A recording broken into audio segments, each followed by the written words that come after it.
जीवन का हर क्षण निर्णय का क्षण होता है। प्रत्येक पद पर दूसरे पद के विषय में कोई निर्णय करना ही पड़ता है और निर्णय अपना प्रभाव छोड़ जाता है।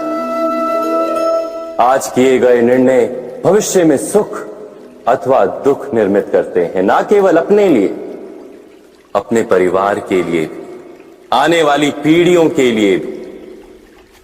जब कोई दुविधा सामने आती है तो मन व्याकुल हो जाता है, अनिश्चय से भर जाता है। निर्णय का वो क्षण युद्ध बन जाता है और मन बन जाता है युद्ध भूमि।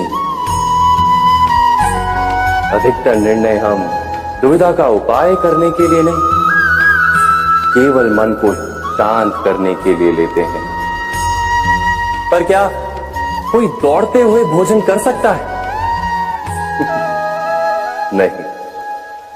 तो क्या युद्ध से जूझता हुआ मन कोई योग्य निर्णय ले पाएगा? वास्तव में शांत मन से जब कोई निर्णय करता है तो अपने लिए सुखद भविष्य बनाता है। किंतु अपने मन को शांत करने के लिए जब कोई निर्णय करता है तो वो व्यक्ति भविष्य में अपने लिए कांटों भरा वृक्ष लगाता है। स्वयं विचार कीजिएगा।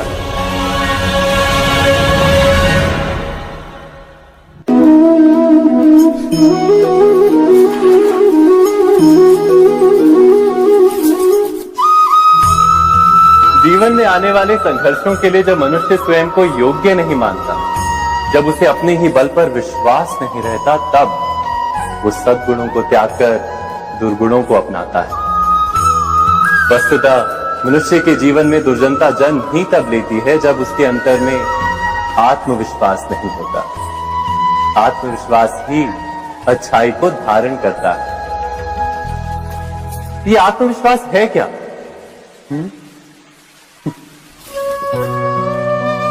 जब मनुष्य ये मानता है कि जीवन का संघर्ष उसे दुर्बल बनाता है, तो उसे अपने ऊपर विश्वास नहीं रहता।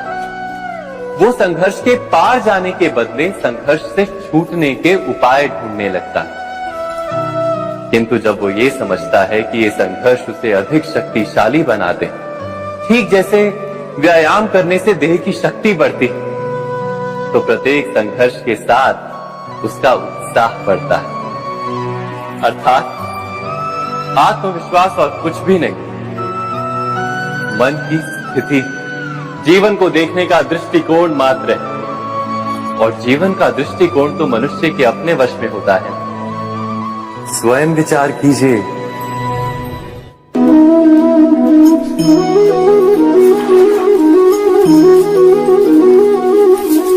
पिता सदा ही अपने संतान के सुख की कामना करते, उनके भविष्य की चिंता करते रहते। इसी कारणवश सदा ही अपने संतानों के भविष्य का मार्ग स्वयं निश्चित करने का प्रयत्न करते रहते। जिस मार्ग पर पिता स्वयं चला है, जिस मार्ग के कंकर पत्थर को स्वयं देखा है, मार्ग की छाया, मार्ग की धूप को स्वयं जाना है, उसी मार्ग पर उसका पुत्र भी चले, यही इच्छा रहती है हर पिता की। निसंदेह उत्तम भावना है ये। किंतु 3 प्रश्नों के ऊपर विचार करना हम भूल ही जाते हैं। कौन से प्रश्न? प्रथम प्रश्न, क्या समय के साथ प्रत्येक मार्ग बदल नहीं जाते? क्या समय सदा ही नई चुनौतियों को लेकर नहीं आता?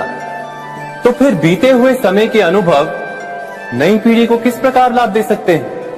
दूसरा प्रश्न, क्या प्रत्येक संतान अपने माता पिता की छवि होता है? हाँ, संतानों को संस्कार तो अवश्य माता पिता देते हैं, किंतु भीतर की क्षमता तो ईश्वर देते हैं। तो जिस मार्ग पर पिता को सफलता मिली है, विश्वास है कि उसी मार्ग पर उसकी संतानों को भी सफलता और सुख प्राप्त होगा। तीसरा प्रश्न, क्या जीवन के संघर्ष और चुनौतियां लाभकारी नहीं होती? क्या प्रत्येक नया प्रश्न एक नए उत्तर का द्वार नहीं खोलता?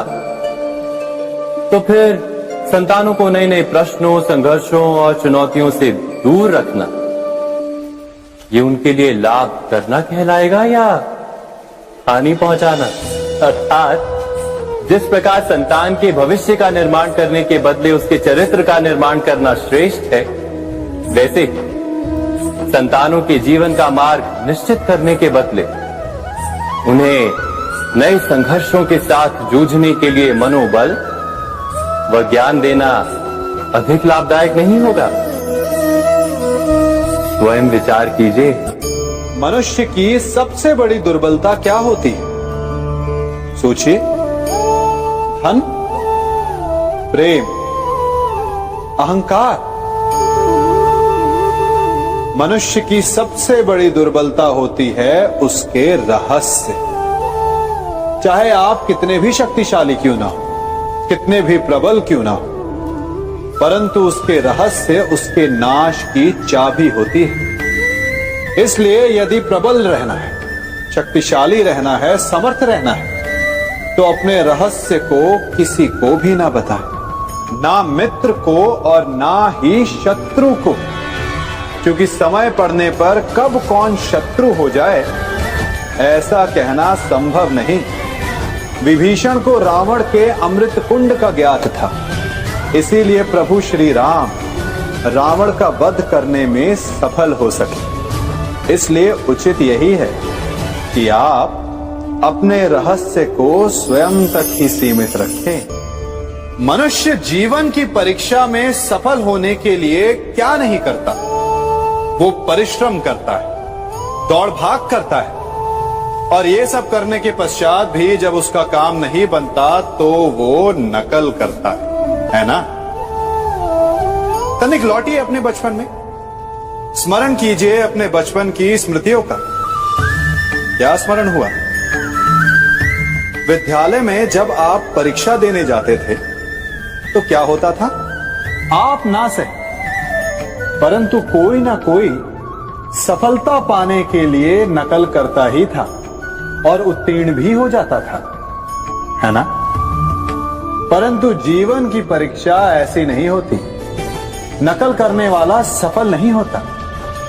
कारण विद्यालय में सबके प्रश्न पत्र एक होते थे, परंतु जीवन के प्रश्न पत्र और उनकी कठिनाई सबके लिए भिन्न होती, तो निश्चित रूप से उनके उत्तर भी भिन्न होंगे ना।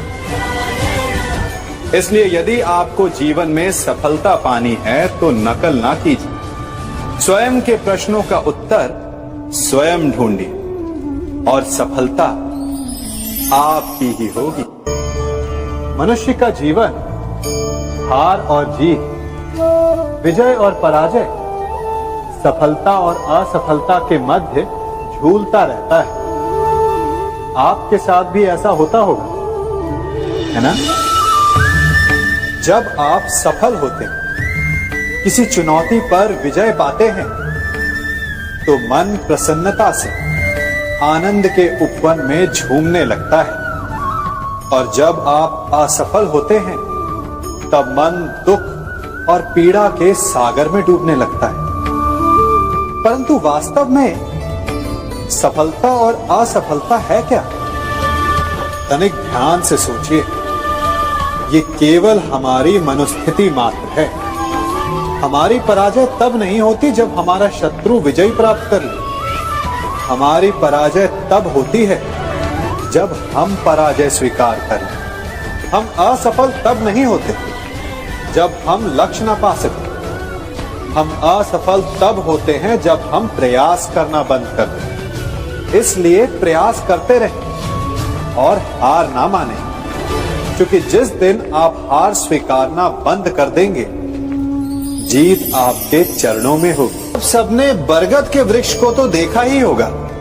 क्या आपको ज्ञात है बरगद के वृक्ष के बीज का आकार राई से भी छोटा होता है, परंतु बरगद का वृक्ष संसार के महाकाय वृक्षों में जाना जाता है। जब उसका जन्म होता है तब उसमें वो जटाएं, वो शाखाएं नहीं होती, परंतु जैसे जैसे उसका विस्तार होता है